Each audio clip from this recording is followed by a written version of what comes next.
क्या आपने कभी सोचा है कि एक स्त्री के आत्मदाह से पूरा ब्रह्मांड क्यों कांप उठा था? क्यों एक पिता के अहंकार ने देवताओं को भयभीत कर दिया? और क्यों शिव जैसे शांत महायोगी को तांडव करना पड़ा? ये केवल एक कथा नहीं है। ये प्रेम की वो ज्वाला है जो शरीर को जला सकती है, पर आत्मा को नहीं। ये कहानी है उस स्त्री की जिसने अपने पति के अपमान को सहना स्वीकार नहीं किया।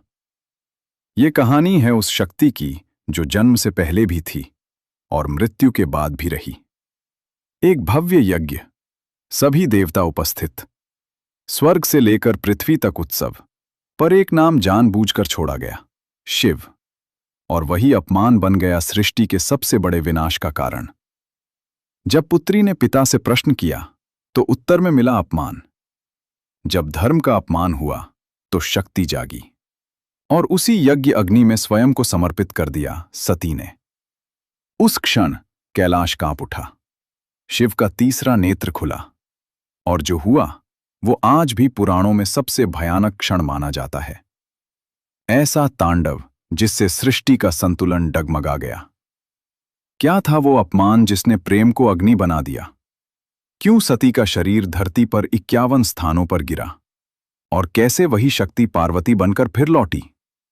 आज जानिए आदि शक्ति की वो कथा जिसने ब्रह्मांड की दिशा बदल दी। ये है सती की अमर गाथा। ये प्रेम की पराकाष्ठा है, ये अहंकार और त्याग का टकराव है। ये उस शक्ति की कहानी है जो सृष्टि से भी पहले थी और सृष्टि के अंत के बाद भी रहेगी। ये कथा है आदि शक्ति सती की। सृष्टि से पहले, जब न समय था, न दिशा, न आकाश, न पृथ्वी, केवल एक अनंत शून्य था। उस शून्य में भी एक चेतना विद्यमान थी। वो चेतना थी आदि शक्ति। वही शक्ति जो सृष्टि की जननी है, वही शक्ति जो हर प्राणी के भीतर स्पंदन बनकर धड़कती है। और उसी शक्ति के साथ एक और तत्व था, शांत, अचल, निराकार। वो थे महादेव। शक्ति और शिव दो नहीं थे, वे एक ही तत्व के दो रूप थे। शिव बिना शक्ति शून्य, शक्ति बिना शिव अस्थिर। सृष्टि की रचना के लिए दोनों का संग आवश्यक था। जब सृष्टि की रचना का समय आया, तब महादेव की प्रेरणा से ब्रह्मा ने सृष्टि रचना प्रारंभ की। ब्रह्मा ने प्रजापतियों को जन्म दिया जो सृष्टि के विस्तार के लिए उत्तरदायी थे। उन्हीं प्रजापतियों में एक थे दक्ष प्रजापति।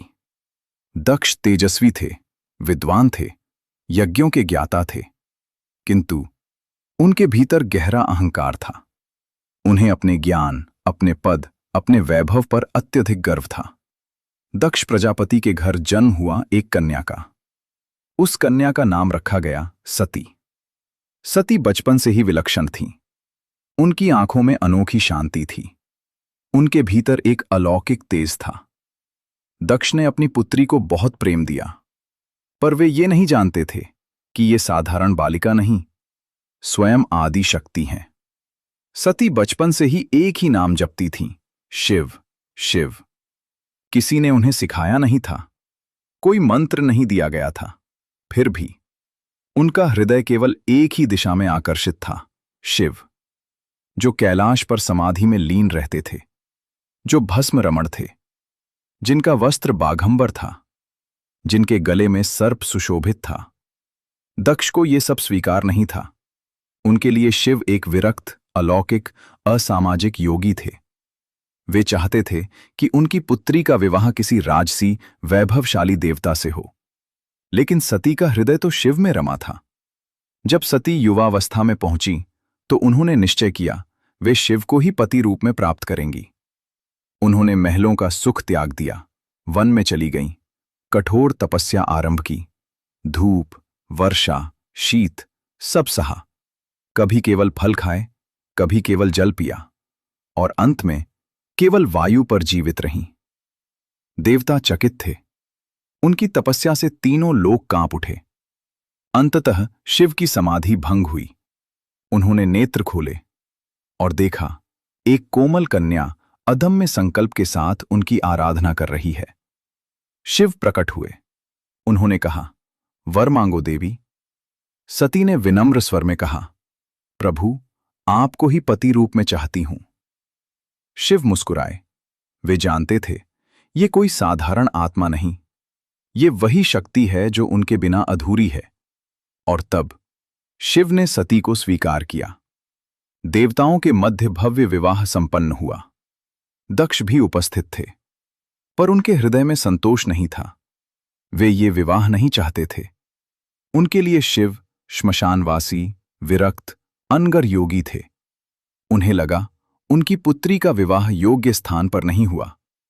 अहंकार धीरे धीरे असंतोष में बदलने लगा। सती अब कैलाश पर थीं।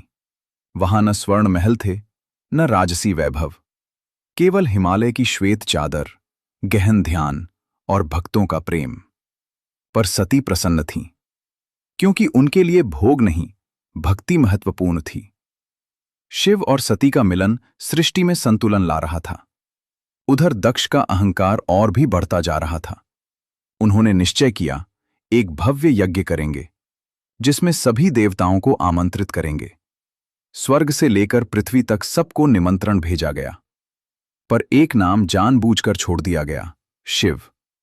और साथ ही सती को भी निमंत्रण नहीं भेजा गया। ये केवल भूल नहीं थी, ये अपमान था।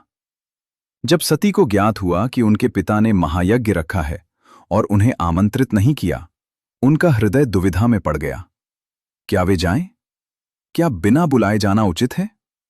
शिव ने शांत स्वर में कहा, देवी, जहां अपमान की संभावना हो वहां जाना उचित नहीं। पर सती के भीतर पुत्री का स्नेह जाग उठा। उन्हें विश्वास था पिता उन्हें देखकर प्रसन्न होंगे। उन्हें लगा शायद भूलवश निमंत्रण न आया हो, और यहीं से आने वाली महान घटना की भूमिका बनती है। कैलाश पर शांति थी, पर सती के मन में तूफान उठ चुका था।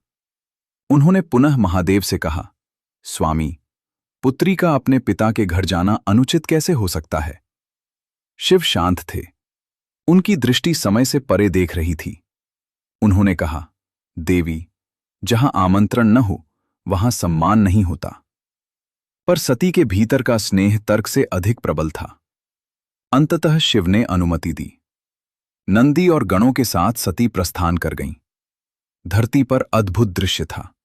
विशाल यज्ञ मंडप, स्वर्ण स्तंभ, सुगंधित धूप, वेद मंत्रों की गूंज, देवता, ऋषि, गंधर्व सभी उपस्थित थे। इस यज्ञ के आयोजक थे दक्ष प्रजापति। उनके चेहरे पर गर्व झलक रहा था, पर उस भव्यता में एक जानबूझकर की गई कमी थी।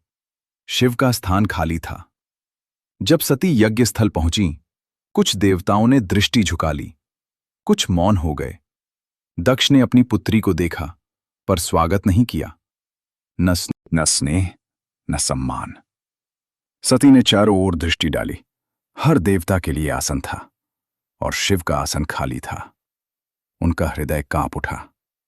सती ने प्रश्न किया, पिताश्री, आपने महादेव को क्यों नहीं बुलाया? दक्ष हंसे, वो श्मशानवासी योगी, वो भस्मधारी, वो मेरे यज्ञ के योग्य नहीं। ये शब्द बाण बनकर लगे। उन्होंने शिव का अपमान किया, उन्हें तुच्छ कहा, उन्हें अयोग्य कहा। यज्ञ स्थल मौन था।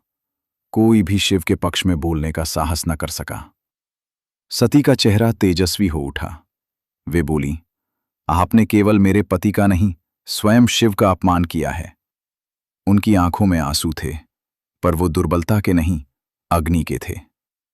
जिस शरीर को आपने जन्म दिया, आज वही शरीर आपके इस अधर्म का साक्षी है। वे कांप उठीं। ऐसे पिता की पुत्री कहलाना मुझे स्वीकार नहीं। सती ने आंखें बंद की। उनके भीतर की दिव्य शक्ति प्रज्वलित हो उठी। उन्होंने कहा, मैं इस शरीर का त्याग करती हूं। और देखते ही देखते वे यज्ञ अग्नि में समाहित हो गईं। यज्ञ मंडप में हाहाकार मच गया। देवता स्तब्ध रह गए। दक्ष भी भयभीत हो उठा, पर अब बहुत देर हो चुकी थी। उसी क्षण कैलाश कांप उठा। शिव ध्यान में थे। अचानक उनकी चेतना विचलित हुई।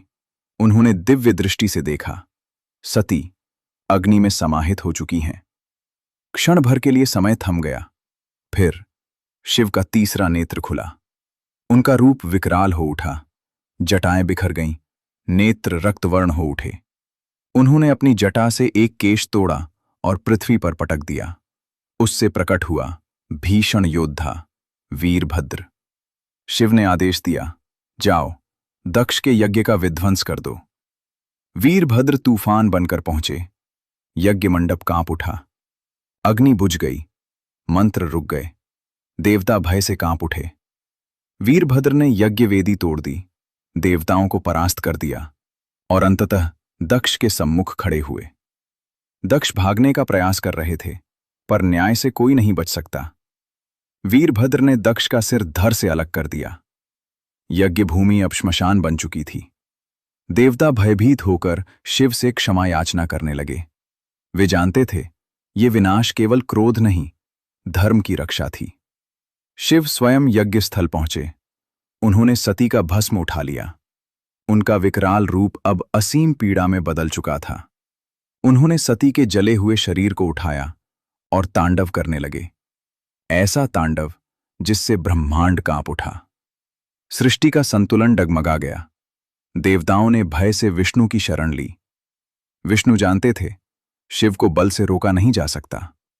उन्होंने कहा, यदि सती का शरीर शिव से अलग न किया गया तो ये तांडव थमेगा नहीं। तब विष्णु ने सुदर्शन चक्र का आवाहन किया। करुणा और धर्म के संतुलन के साथ उन्होंने सती के शरीर को खंड खंड कर दिया। सती का शरीर पृथ्वी के विभिन्न स्थानों पर गिरा। जहां जहां उनके अंग गिरे, वहां वहां दिव्य शक्ति जागृत हो गई। वे स्थान बने शक्तिपीठ। कहा जाता है, 51 प्रमुख शक्तिपीठ स्थापित हुए। प्रत्येक स्थान पर मां शक्ति अलग रूप में विराजमान हुई। कुछ प्रमुख शक्तिपीठ हैं: कामाख्या मंदिर, कालिका मंदिर, वैष्णो देवी मंदिर, ज्वालामुखी मंदिर। हर शक्तिपीठ केवल मंदिर नहीं है, वो उस त्याग की स्मृति है जो सती ने धर्म और प्रेम के लिए किया। जब सती का शरीर पूर्णतः विलीन हो गया, शिव का तांडव रुक गया। उनका क्रोध शांत हुआ, पर शोक शेष रहा। वे हिमालय की गुफाओं में गहन समाधि में चले गए। सृष्टि संतुलित तो हो गई, पर अधूरी हो गई, क्योंकि शिव बिना शक्ति शव समान है। पर यह कहानी यहीं समाप्त नहीं होती। समय बीता और सती ने पुनः जन्म लिया, पार्वती के रूप में। क्योंकि इस दिव्य प्रेम का अंत नहीं। सती की कथा केवल त्याग नहीं सिखाती, ये सिखाती है प्रेम में अहंकार नहीं होना चाहिए। अपमान के विरुद्ध आत्मसम्मान आवश्यक है।